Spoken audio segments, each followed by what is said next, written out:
I didn't leave because I wanted something bigger. I left because I couldn't breathe anymore. Every week, it was something new. A letter taped to my door. A fine slipped into my mailbox. A warning email written in that same cold, passive-aggressive tone. The grass was half an inch too tall. My trash can was visible for too long. My truck, parked in my own driveway, was suddenly out of compliance. At first, I tried to play along. I followed the rules, paid the fees, attended the meetings, smiled when I needed to, but it didn't matter. The rules kept changing, and somehow, I was always the one being watched. The worst part wasn't the fines. It was her, the HOA president. She had this way of talking to people like she owned them. Like every house, every driveway, every inch of land existed because she allowed it. Perfect hair, perfect posture, clipboard always in hand. And that look, the one that said you were already guilty before she even opened her mouth. The last straw came on a Tuesday morning. I walked outside with my coffee, expecting a quiet start to the day. Instead, I found a bright orange notice taped across my garage door. Violation. Unauthorized exterior modification. I stood there staring at it, confused. The modification was a small wooden bench. Something I built myself. Something that sat quietly by the wall, not bothering anyone. But apparently, it needed approval. Approval. That word stuck with me longer than anything else. I didn't argue. I didn't call. I didn't attend another meeting. I just went back inside, sat down on my kitchen table, opened my laptop, and started looking for a way out. Not a new house. Not another neighborhood. A way out. That's how I found it. At first, it looked like a mistake. 1,400 acres. Listed at a price that didn't make sense. No flashy photos. Just raw land, scattered trees, open space, and a single narrow access road cutting through it like a scar. No HOA. That was the first thing I checked. No restrictions. No committees. No approval forms. Just land. The location was far enough from the city to feel like a different world, but still close enough to be practical. The kind of place where no one cared what you built, where you parked, or how long your grass grew. It felt quiet. Too quiet, maybe. There was one detail most buyers would have skipped over. The access road. It wasn't wide. Barely enough for two vehicles to pass. And about halfway through, there was an old wooden bridge. Worn down, but still standing. It crossed a shallow creek and connected the land to the main road beyond it. At the time, it didn't seem important. Just part of the property. I booked a visit the next day. The moment I stepped out of my truck, I felt it. Silence. Not the empty kind. The real kind. The kind that makes you realize how loud your life has been without you noticing. No cars. No distant chatter. No footsteps behind you. Just wind moving through the trees. I walked the land for hours. No fences. No signs. No one telling me where I could or couldn't go. For the first time in a long time, I didn't feel watched. I made the decision before I even left the property. By the end of the week, the papers were signed. No negotiations. No second thoughts. I packed up everything I owned and left without saying goodbye to anyone. Especially her. The move itself was simple. A few trips back and forth. Boxes stacked inside a temporary structure while I planned something more permanent. The first night out there felt unreal. No streetlights. No noise. Just darkness stretching as far as I could see. And peace. Real peace. Days turned into routines quickly. I started clearing sections of land, mapping out where I wanted to build, figuring things out one step at a time. No pressure. No deadlines. No one knocking on my door with a clipboard. For a while, it stayed that way. Then I started noticing something. Every now and then, when I drove back toward the main road, I'd see cars. Not many, just enough to make me curious. They weren't using my land. They stayed on the road, crossed the bridge, disappeared on the other side. At first, I assumed it led somewhere public. Maybe another rural route. Maybe an old access path. I didn't think much of it. Until one evening. The sun was starting to dip, casting long shadows across the road. I was heading back after grabbing supplies, driving slow like I usually did out there. That's when I saw her. Not the president. Someone else. A woman standing on the far side of the bridge.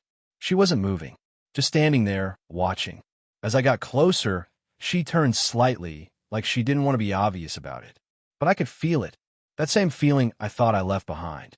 Being watched. I crossed the bridge, drove past her, and glanced in the mirror. She didn't leave, didn't wave, didn't speak, just stood there, looking.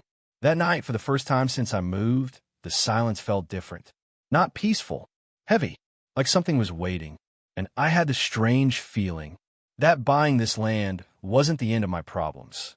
It was the beginning. The next morning, I tried to shake it off. Out here, it was easy to let your mind wander. No city noise, no distractions, just silence, and sometimes silence plays tricks on you. I told myself the woman by the bridge was nothing. Maybe she lived nearby. Maybe she was just curious. After all, I was the new guy. People noticed that. Still, something about the way she stood there didn't sit right. But I had work to do. I spent most of the morning clearing a patch of land near where I planned to build. The sun was already high, the air dry, and for a while, everything felt normal again. Just me, the land, and the quiet. Until I heard it. A car. Not passing by. Stopping. I turned slowly, already feeling that familiar tension creeping back into my chest. A black SUV had pulled up near the entrance of the property. Clean. Polished. Completely out of place. The driver's door opened. And just like that, I knew. Perfect posture. Blazer. Clipboard. She stepped out like she owned the ground beneath her feet. The HOA president. For a second, I actually laughed under my breath. Not because it was funny, but because it didn't make sense. Not out here. Not this far. She walked toward me without hesitation, heels crunching softly against the gravel. No greeting. No hesitation. Just that same look, the one that said she had already decided how this conversation was going to end. I was wondering when you'd show up, she said, her tone calm but sharp. I didn't respond right away. I just wiped my hands on my jeans and looked at her. Can I help you? She held up the clipboard slightly, like it explained everything. Yes, she said. You can start by explaining why you haven't registered your property with the association. I blinked once. The what? Her expression didn't change. The HOA, she said, slower this time, like she was talking to someone who just didn't understand how things worked. This property falls under extended jurisdiction. All land connected through our access route is required to comply. For a moment, I just stared at her. Then I shook my head. No, I said simply. It doesn't. She tilted her head slightly, almost amused. I've reviewed the maps, she replied. You may be outside the primary zone, but your access point connects directly through HOA-maintained infrastructure. That word again. Maintained. I glanced past her, toward the road, toward the bridge. Then back at her. And that means what, exactly? I asked. It means, she said, flipping a page on her clipboard, you are required to register, pay dues, and follow all community guidelines. Failure to comply can result in penalties, restricted access, and legal action. There it was. Same script, different location. I almost admired the consistency. You drove all the way out here to tell me that. I asked. Yes, she said without hesitation. Because ignoring the rules doesn't make them disappear. I let out a slow breath and looked around my land. Wide open space. No fences. No signs. Nothing but trees and sky. Then I looked back at her. I didn't buy into your HOA, I said. That was kind of the point. Her lips pressed into a thin line. That's not how this works. Pretty sure it is, I replied. For a moment, neither of us said anything. The air between us felt familiar, like I'd stepped right back into the life I thought I escaped. She broke the silence first. You have 10 days, she said, her voice colder now, to submit your registration and bring your property into compliance. And if I don't, she didn't smile. We escalate. Of course you do, I thought. She reached out and handed me a piece of paper. Official looking, clean, printed with that same corporate tone I knew too well. I didn't even look at it. Instead, I looked at her. You're wasting your time, I said. For the first time, there was a flicker of something in her expression. Not doubt, annoyance. We'll see, she replied. Then she turned and walked back toward her SUV, completely irritated that this was just another routine visit. Another homeowner who would eventually fall in line. She didn't understand. Not yet. I stood there, watching her drive away, the dust from her tires slowly settling back onto the road. For a while, I didn't move. Then I looked down at the paper in my hand. Violation warnings, fee structures, compliance deadlines. All of it felt like something from another life. But one detail caught my attention. Access dependency clause. I frowned slightly and read it again. Then again. Something about shared access routes, maintenance responsibility, usage rights. I walked back toward my truck, grabbed the folder with my property documents, and sat down on the tailgate. Maps, surveys, boundaries. I spread everything out and started going through it piece by piece. At first, it didn't stand out. Just lines, measurements, legal descriptions. But then I saw it. The road and the bridge. Marked clearly. Not shared. Not public. Not HOA maintained. Mine. I leaned back slowly, staring at the paper as the realization settled in. Every car I'd seen, every person crossing that bridge, they weren't just passing through. They were depending on it. And that bridge sat entirely on my land. A slow smile formed before I could stop it. Not out of spite. Not yet. But understanding something like that, it changes things. Completely. I looked back, toward the road, toward the direction her SUV had disappeared. Then down at the documents again. She came out here thinking I needed to follow her rules. That I had no choice. But she missed one very important detail. The only way in was through me. And for the first time since she showed up, I wasn't the one being pressured. I was the one holding the gate. I just hadn't closed it yet. I didn't rush. That was the first thing I told myself after realizing what I was looking at. Anyone else might have reacted immediately. Called a lawyer. Put up a sign. Blocked the road just to make a point. But I didn't. Because this was bigger than a quick reaction. This was leverage. And leverage only works if you use it at the right time. I spent the rest of that day going through every document I had. Not just the purchase agreement, but the full survey maps, county records, easement details, everything. I needed to be sure. Not hopeful. Sure. By late afternoon, I had my answer. The road leading up to the bridge? Mine. The land under the bridge? Mine. The structure itself? Mine. There are no shared use agreements. No recorded easements. No clauses giving the HOA or anyone else legal rights to cross it. Nothing. Which meant every car that passed through every resident on the other side. They weren't just using the bridge. They were depending on something they didn't own. I leaned back in my chair, staring out toward the tree line as everything started to click into place. The cheap price. The lack of interest from other buyers. The vague listing description. It wasn't just land. It was a pressure point. And the previous owner? He knew it.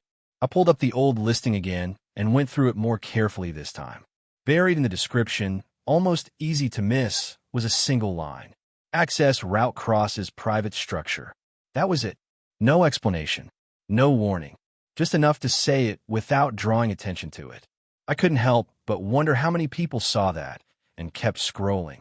How many realized what it meant and decided it wasn't worth the trouble. I almost laughed, because for me, it was exactly what I needed. Still, I didn't act on it right away. Instead, I waited. And right on schedule, the letters started coming. The first one showed up 2 days later. Same tone, same formatting, same passive-aggressive language I remembered all too well. Final notice before escalation. I didn't open it. I didn't need to. By the third letter, they started stacking up on my table. Different warnings. Increasing fees. Mentions of legal consequences. Each one more desperate than the last. And every time I drove out past the bridge, I noticed something new. More cars. More movement. People going in and out like nothing had changed. Like nothing could change. That was the interesting part. They had no idea. None of them. Not the residents. Not the board. Not even her. Especially not her. She came out here confident. Certain. Like she was dealing with just another homeowner who didn't understand how things worked. But she never checked. Never questioned the one thing that mattered most. Ownership. That's the thing about people who rely on control. They stop looking for it because they assume it already belongs to them. A week passed. Then another letter. This one was different. Thicker. More official. I opened it this time. Notice of enforcement action. Legal language. Deadlines. Consequences. They were serious now. Or at least they thought they were. I folded the paper slowly and set it aside, then reached for my phone. Not to call them. Not yet. Instead, I pulled up a local contractor I'd bookmarked earlier. Someone who specialized in rural installations. Fencing, gates, barriers, the kind of things you don't notice until they're in your way. The call was simple. I gave him the location, explained what I needed, asked how soon he could start. Depends, he said. What exactly are you trying to block? I glanced out toward the road. Access, I replied. There was a pause on the other end. Then a short laugh. Yeah, he said. I can be there tomorrow. The next morning, he showed up early. Truck loaded. Tools ready. He didn't ask many questions, which I appreciated. We walked the property together, heading straight toward the bridge. When he saw it, he nodded slowly. Only way in, he asked. Only way, I confirmed. He looked at me for a second longer than necessary. Not judging, just understanding. All right, he said. Then this is where it goes. We picked a spot just before the bridge. Close enough to control access, far enough to make it clear. Post went in first. Then the frame. Heavy steel. Simple design. Strong enough to hold. No decorations. No unnecessary details. Just a gate. By midday, it was already taking shape. And that's when the first car showed up. A sedan, slowing down as it approached. The driver clearly confused. He rolled his window down slightly as he got closer, watching the construction. I could see the question forming in his head. But he didn't ask it. He just turned around and drove back the way he came. That wouldn't last long. More cars came after that. Some slowed down. Some stopped. One guy actually got out and walked a few steps forward before deciding against saying anything. Word was spreading. Confusion first. Then concern. Exactly how it always starts. By late afternoon, the gate was finished. All that was left was the lock. The contractor handed me the keys, then looked back at the bridge one more time. You sure about this? He asked. I didn't hesitate. Yeah, I said, because I wasn't guessing anymore. I wasn't hoping. I knew exactly what this meant. He nodded, packed up his tools, and drove off without another word. And just like that, it was quiet again. I stood there for a moment, looking at the gate. Solid. Immovable. Final. Then I stepped forward, wrapped my hand around the cold metal chain, and paused. Not because I was unsure, but because I understood something now. This wasn't just about keeping people out. It was about showing them something they had ignored. For a long time, I took a slow breath and clicked the lock into place. The sound echoed louder than it should have. And somewhere on the other side of that bridge, they were about to realize everything had just changed. The first reaction wasn't anger. It was confusion. That's how these things always start. Early the next morning, I heard the sound of a car approaching fast, not slowing down like the others had the day before. This one came in with purpose. Then brakes. Hard. I stepped outside just as the driver's door slammed shut. And there she was, the HOA president. No clipboard this time. No calm walk. She moved quickly, heels striking the ground harder than before, eyes locked straight on the gate. For a second, she didn't even acknowledge me. She just stared at it, at the chain, at the lock, like her brain was still trying to process what she was seeing. Then she turned. What is this? She demanded. Her voice was sharper now, less controlled. I leaned casually against the post, arms crossed. It's a gate, I said. I can see that, she snapped. Why is it here? I shrugged slightly. Because I put it there. That didn't help. Her jaw tightened as she stepped closer, pointing toward the bridge behind it. You can't block access to a shared road. There was again. Shared. I pushed myself off the post and walked a few steps forward, keeping my tone calm. It's not shared, I said. Yes, it is, she fired back immediately. That road is used by every resident in the community. Used, I repeated. Not owned.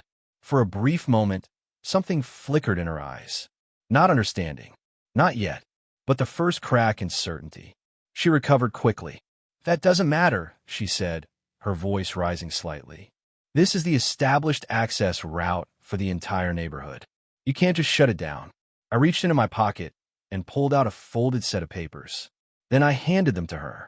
Actually, I said, I can. She hesitated before taking them, like she already didn't like what she was about to read. Her eyes scanned the first page, then the second, then back to the first again. I watched her expression change slowly. Subtle at first, a slight tightening around the eyes, a pause that lasted just a little too long. "This isn't," she started, then stopped. "It is," I said calmly. She flipped to another page, faster this time, like she was trying to find something, anything that proved me wrong. "There has to be an easement," she muttered. "There isn't. That's not possible." "It is." The silence that followed felt heavier than anything she had said. For the first time since I'd known her, she didn't have a response ready. She looked up at me again, and now there was something different in her expression. Not authority, not control, uncertainty. "You're telling me," she said slowly, choosing her words carefully now, "that this entire access point belongs to you?" I nodded once. "Every inch of it."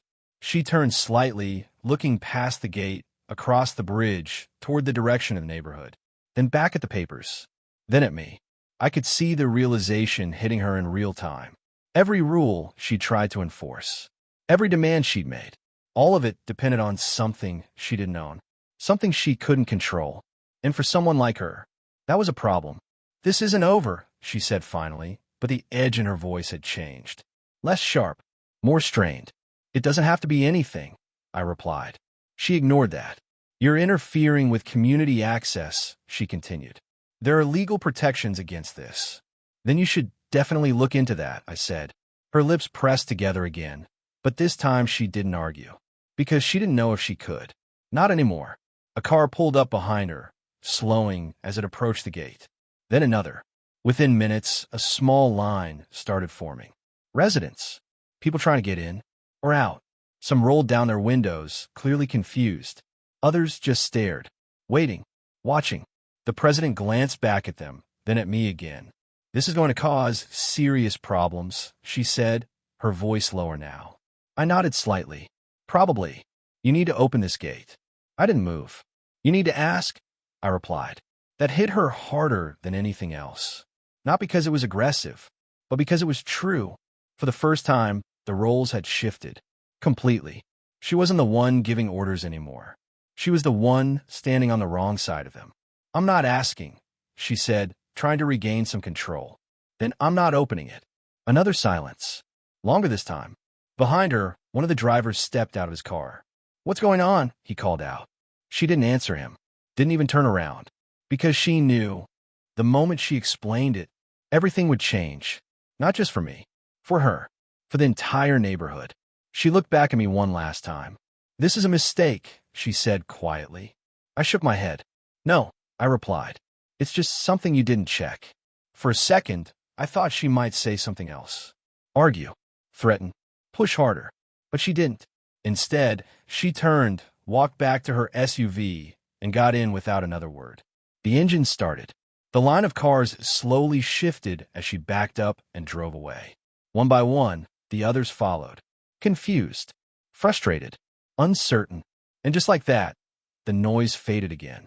I stood there alone, looking at the locked gate, at the empty road beyond it, at the bridge that connected everything. A day ago, none of this mattered. Now it was the only thing that did. I reached out, resting my hand lightly against the cold metal. Not to open it, not to change anything, just to feel it, solid, unmovable, mine. And somewhere beyond that bridge, they were finally starting to understand that the rules they lived by didn't apply here anymore. By the next morning, it wasn't confusion anymore. It was panic. I didn't need to go anywhere to see it. I could hear it. Cars started lining up before sunrise. Engines idling. Doors opening and closing. Voices, low at first, then louder as more people showed up. Word had spread overnight. The gate wasn't temporary. It wasn't a mistake. And it definitely wasn't going away.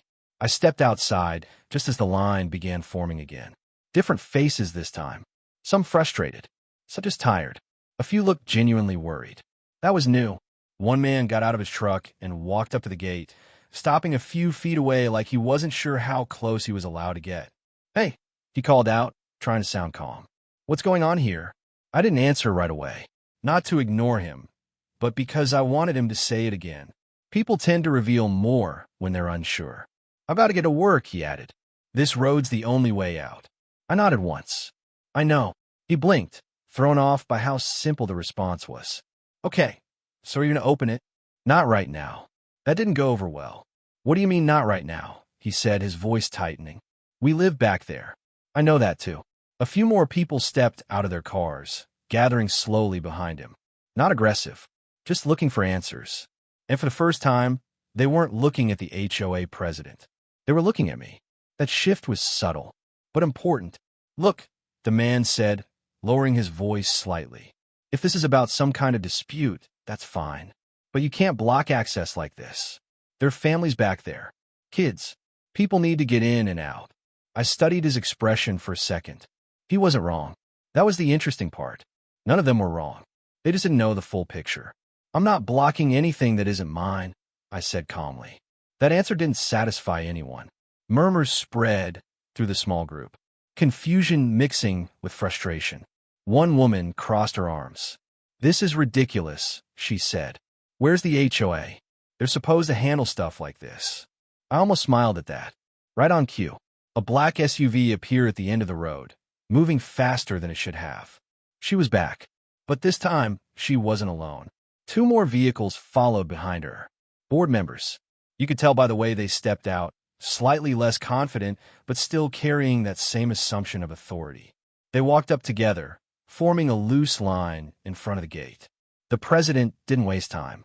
You need to open this immediately, she said, her tone sharper than before. But there was something else under it now. Pressure. Not from me. From them. I glanced at the small crowd behind her. They're waiting, she added. I can see that. This is causing unnecessary disruption. I raised an eyebrow slightly. Unnecessary. Her jaw tightened again, but she didn't take the bait. We've reviewed the situation, she continued, holding a folder this time instead of clipboard. And we believe there's been a misunderstanding regarding access rights. A misunderstanding. That was new. No misunderstanding, I said. You just didn't check. One of the board members stepped forward. Look, he said, trying a different approach. Even if the bridge technically falls under your property, there are implied access rights. Established use over time. There aren't. I cut in. He paused, then glanced at the president, then back at me. You can't just trap an entire neighborhood, he said. I didn't trap anyone, I replied. The road's been here the whole time. That silence again. Thicker now, because they were starting to realize something they didn't want to admit. This wasn't a quick fix. This wasn't something they could vote on, fine, or threaten away. This was structural, legal, and completely out of their control.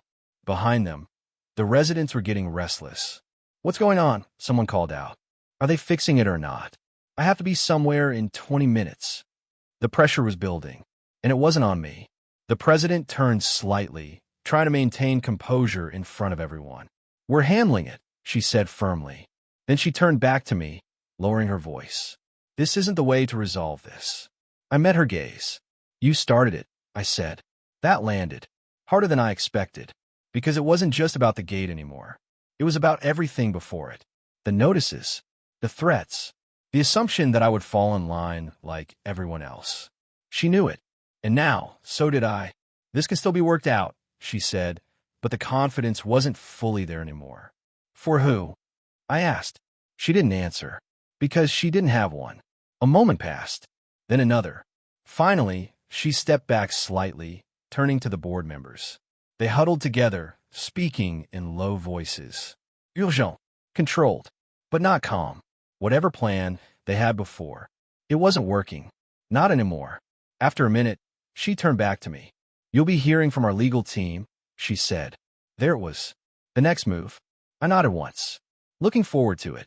She held my gaze for a second longer, like she was trying to read something. Find a weakness, maybe. But there wasn't one. Not here. Not anymore. Without another word, she turned and walked back to her SUV. The board members followed. The residents stayed for a moment longer, unsure what to do. Then slowly, one by one, they started leaving. Because they didn't have a choice. And neither did the HOA. I stood there until the road was empty again. Then I turned, walked back toward my place, and let the silence settle in. It didn't feel heavy anymore. It felt controlled. Later that afternoon, a courier showed up. Official envelope. Stamped. Marked. I didn't open it right away. I already knew what it was. Legal notice. Threats. Deadlines. Same strategy. Different level. I held it in my hand for a moment, then finally tore it open. And as I started reading, that small smile came back. Because this time, they weren't warning me. They were reacting. And that meant one thing. They were already losing. The letter looked intimidating. That was the point. Thick paper. Formal language. Legal terms stacked on top of each other like they were trying to overwhelm me before I even finished the first paragraph. Immediate demand. Unlawful obstruction. Cease and desist. I'd seen versions of this before. Different situation, same strategy. Make it sound bigger than it is. Make the other side panic. But this time it didn't land.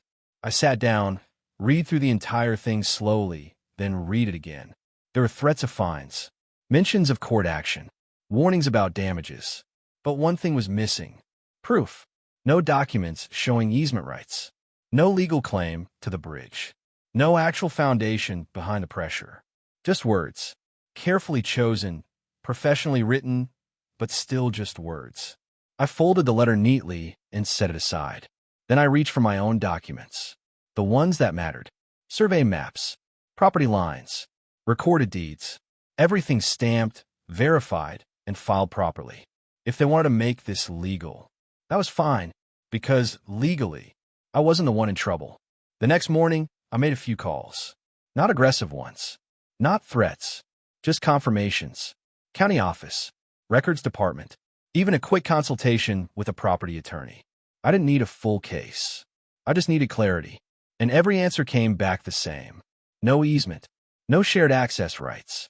No obligation to provide entry. One guy even laughed slightly when I explained the situation. Wait, he said, they built an entire neighborhood relying on a private bridge and never secured access. Looks like it. There was a pause. Then, yeah, that's not your problem. That was all I needed to hear. By the time I hung up, everything was clear. This wasn't a fight anymore. It was a countdown, and they were the ones running out of time. Around midday, I noticed more movement near the gate. Not cars this time. People. Groups of them. Standing, talking, pointing. Residents. And they weren't just confused anymore. They were frustrated. I walked down toward the gate slowly, not rushing, not avoiding it. Just showing up. As soon as they saw me, the conversation shifted. Lower. Focused. One man stepped forward. Different from the others. Older. More direct. We need to talk, he said. I nodded slightly. Okay. He glanced back at the group behind him, then back at me. Is it true, he asked, that the HOA doesn't actually have any legal right to this road? Straight to the point. I respected that. Yeah, I said. It's true. A ripple moved through the group behind him. Not loud, but heavy, like something had just dropped into place. Another woman spoke up. Then why are they telling us they're handling it? I didn't answer right away, because the answer was obvious, and they were starting to see it themselves. They're trying, I said finally.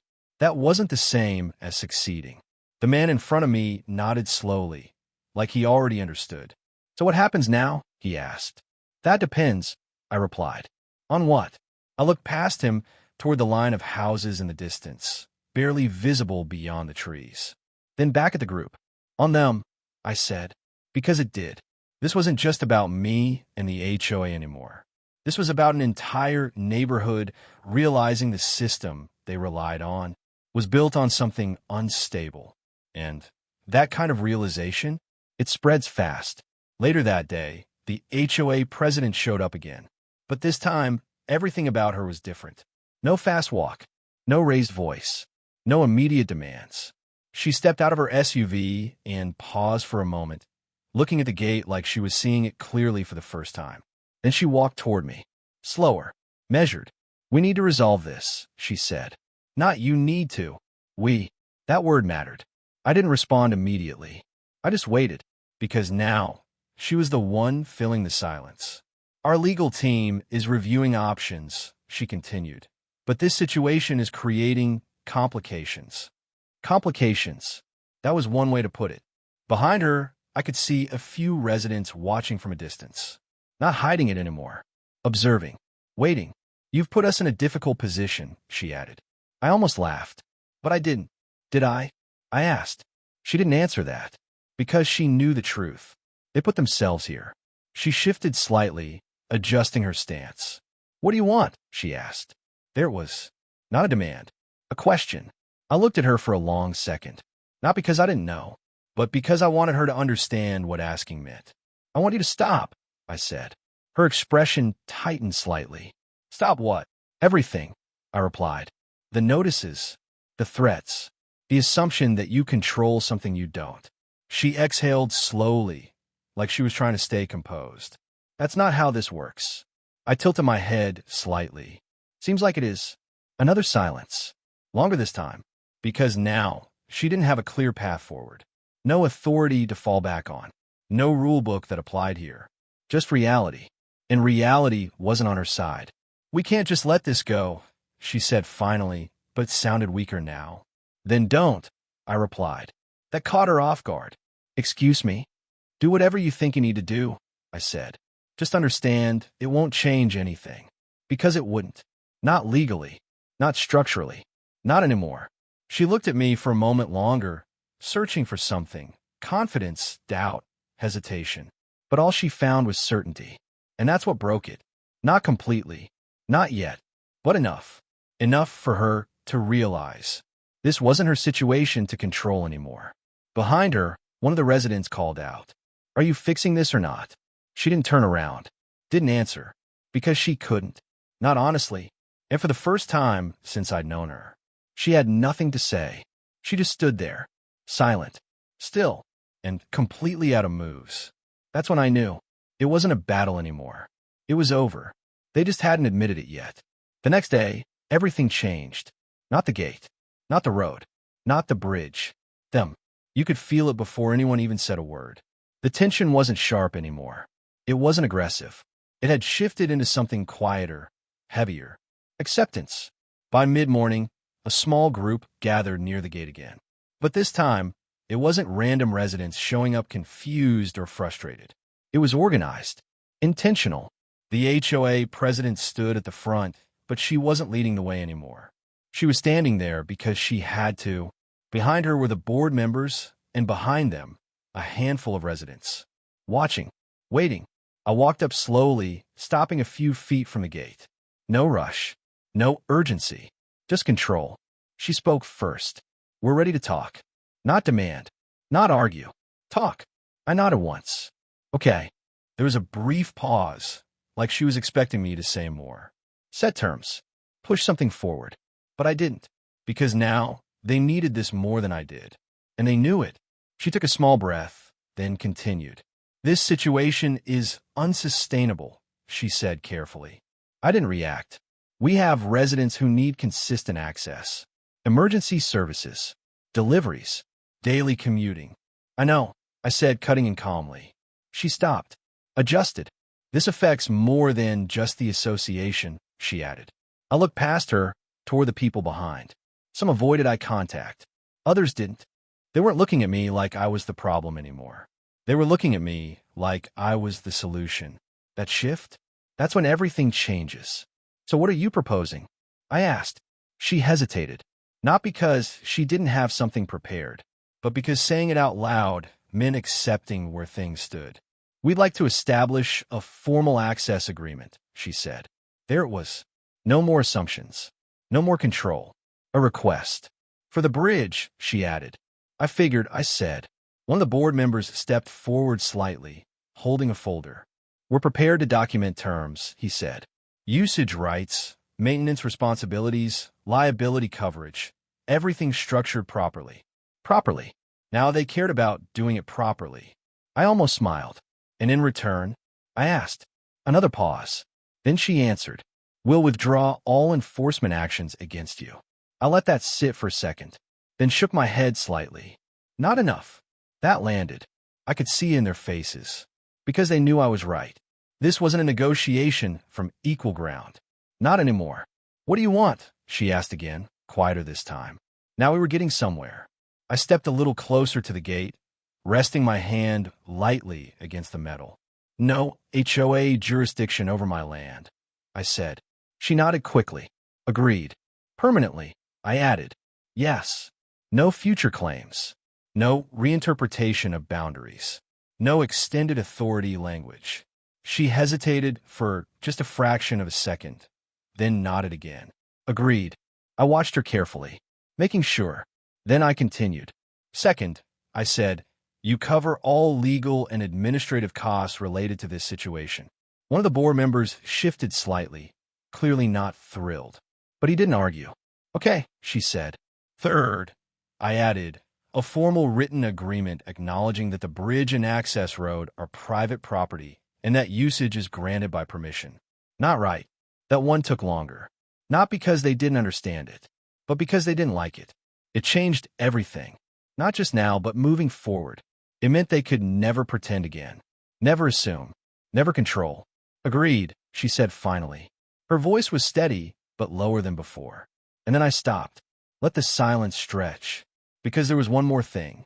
The one that mattered most. She noticed. What else? She asked. I looked past her again. At the residents. At the people who had been dealing with the same system I walked away from. Then back at her. You stepped down, I said. That hit harder than anything else. Not loud, not dramatic, but absolute. Her expression changed instantly. Not anger, not shock, something deeper. You don't get to decide that, she said, but the confidence wasn't there. I'm not deciding it, I replied. I'm making it part of the agreement. One of the residents behind her spoke up. He's right. That shifted everything. Another voice followed. We wouldn't be in this situation if things were handled properly. Then another. And we're the ones dealing with the consequences. The pressure flipped. Completely. She turned slightly, looking back at them. And for the first time, they weren't behind her. They were against her. You're seriously considering this? She asked, almost under her breath. No one answered her directly. They didn't have to. The silence said enough. She turned back to me slowly. And I could see it. The moment it all settled in. The control. The authority. The position she held for so long was gone, not taken, lost, because of one thing she didn't check. Ownership. A long moment passed. Then finally, she nodded. Fine, she said quietly. It wasn't defeat. Not fully, but it was close enough. The board member stepped forward again, already pulling papers from the folder. We'll draft the agreement, he said. I nodded once. Good. No handshake. No smile. Just understanding. Clear. Final. They turned and walked back toward their vehicles. Slower than before. Quieter. And behind them, the residents followed. Not confused anymore. Not frustrated. Just aware. I stayed where I was, watching them leave. Then I looked back at the gate. Still locked. Still standing. Still mine. But now it meant something different. It wasn't just a barrier anymore. It was a reminder of how fast things can change. When the wrong person thinks they're in control. And just before they disappeared down the road, I called out. One more thing. They stopped. Turned. Waiting. I met her eyes one last time. This time, I said, make sure you read everything. Then I turned back toward the gate and left them standing there, knowing exactly what that meant. It didn't happen overnight. For the first time since this started, they moved carefully. No rushed decisions. No aggressive letters. No empty threats dressed up as authority. Just process. Quiet, controlled, and very different. The draft agreement showed up 2 days later. Delivered by hand. No courier this time. One of the board members brought himself. Alone. He didn't try to make conversation. Didn't pretend this was anything other than what it was. A formality. I took the folder, nodded once, and stepped back inside. Then I read it. Slowly. Line by line. Not because I didn't trust it, but because this was the part where mistakes get locked in permanently. And I wasn't making any. Everything we discussed was there. Clear. Precise. No vague language. No hidden clauses. No room for interpretation. The bridge and access road were explicitly defined as private property. Owned entirely by me. Usage granted under permission. Revocable. Controlled. Exactly how it should have been from the beginning. The HOA formally withdrew all enforcement actions. Every notice, every fine, every threat, gone. Legal and administrative costs, covered. No future claims of jurisdiction. No extensions. No reinterpretations. Just boundaries. Real ones this time. And then, the last section. Leadership transition. effective immediately upon signing. She was stepping down, not because she wanted to, but because she had to. I closed the folder and let it sit on the table for a moment. Not rushing, not reacting, just taking it in, because this wasn't just an agreement. It was a reset. For them, for me, for everything that came before it. Later that afternoon, we met at the gate. Same place, everything changed, but it didn't feel the same. No tension, no crowd, just a few people. Quiet, focused. The board member stood on one side, holding a pen. She stood a few steps behind him, not at the front anymore, not in control, just present. I walked up, stopping at the gate, the metal still locked between us. For a second, no one spoke. Then he handed me the document. Final version, he said. I didn't open it. I already knew what was inside. Instead, I looked at her. She didn't look away, but the expression was different now. No sharp edges, no certainty, just awareness. You read it? She asked. I did, and I held her gaze for a moment longer, then nodded once. It's good. That was it. No speech, no victory, just confirmation. I took the pen, flipped to the last page, and signed. One clean motion, no hesitation. The board member followed immediately after. Then he turned, offering the pen to her. She paused for just a second before taking it. Not long, but long enough. Then she signed too, and just like that, it was done. No applause, no dramatic moment, just ink on paper. Final. Real. The board member gathered the documents, closed the folder, and stepped back. We'll file this today, he said. I nodded. Good. Another quiet moment passed. Then I reached into my pocket and pulled out the key, the same one I'd used to lock the gate, the same one that changed everything. I stepped forward, wrapped my hand around the chain, and unlocked it. The metal shifted with a dull click, louder than it should have been, or maybe just felt that way. I pulled the gate open slowly. Not wide, just enough. Enough for a car to pass. Enough to restore access, but not enough to forget what it meant. The board member nodded slightly, then turned and walked back toward his vehicle. No need to say anything else. It was understood. She stayed where she was. For a moment. Then she stepped forward, stopping just before the gate. You made your point, she said quietly. I shook my head. That wasn't the point. She looked at me, waiting.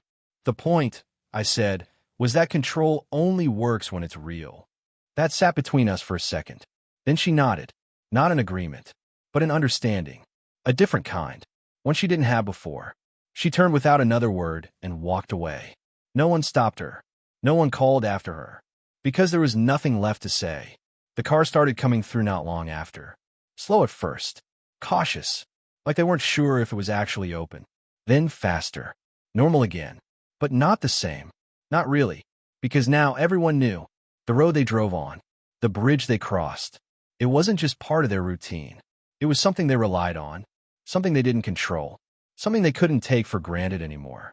And that changes how people behave. More than any rule ever could. Days passed. Then weeks. Things settled. Quiet returned. Not the heavy kind from before. The real kind. The kind I came out here for. No more letters. No more surprise visits. No more assumptions. Just space. Freedom. Control. The way it should have been from the start. Sometimes I'd stand near the bridge and watch the cars pass. Not to monitor. Not to remind anyone. Just to observe. Because every single one of them crossed that line differently now. More aware. More careful. And maybe a little more respectful. I never closed the gate again. Didn't need to. Because the message had already been delivered. Clear. Permanent. Unmistakable. I didn't buy this land to fight. I bought it to be left alone. Turns out, that only happens when you own more than just the land. You have to own the access too. And now, I did.